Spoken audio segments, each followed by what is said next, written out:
সন্ধ্যাবেলা একটু কাশী বিশ্বনাথের মূর্তি চারপাশটা একটু ঘুরে দেখলাম, হঠাৎ করে চোখে পড়লো একটা মহাদেবের খুব সুন্দর মূর্তি।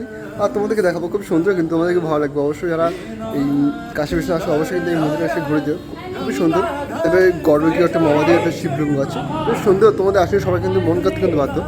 মূল মন্দির থেকে একটু সামনে যে আসো, তার এই জায়গাটা চোখে পড়বে।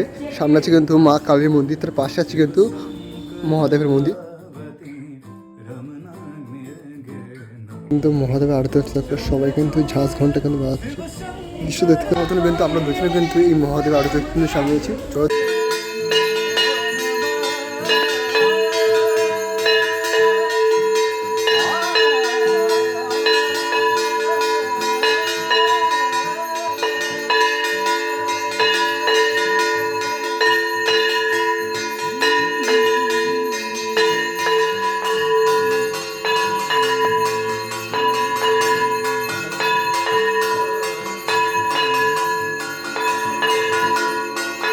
ওপর থেকে মহাদেবের মাথায় কলসি থেকে জল পড়ছে টুকটুক করে এক ফোঁটা।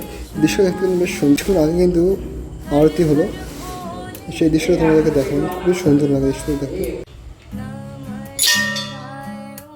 এই স্থানে যদি আসো, সামনে আছে মা কালীর মন্দির, তার পাশে যদি চোখ রাখো আছে কিন্তু বজরঙ্গী বাড়ি সেই মূর্তি, তার পাশে কিন্তু আমাদের মহাদেব।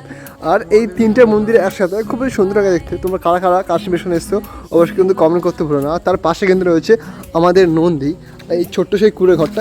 নন্দী মহারাজকে কতটা সুন্দর আছে যদি দেখাই, বেশ সুন্দর লাগছে কিন্তু দেখতে। ওই নন্দীটা দেখান। তোমাদের কেমন লাগলো অবশ্যই কিন্তু কমেন্ট করতে ভুলবে না। আর ভালো লাগলে অবশ্যই লাইক কমেন্ট শেয়ার যাদের করতে করে দেবে। খুব তাড়াতাড়ি নতুন নতুন ভিডিও তোমার সঙ্গে দেখা হচ্ছে। টাটা।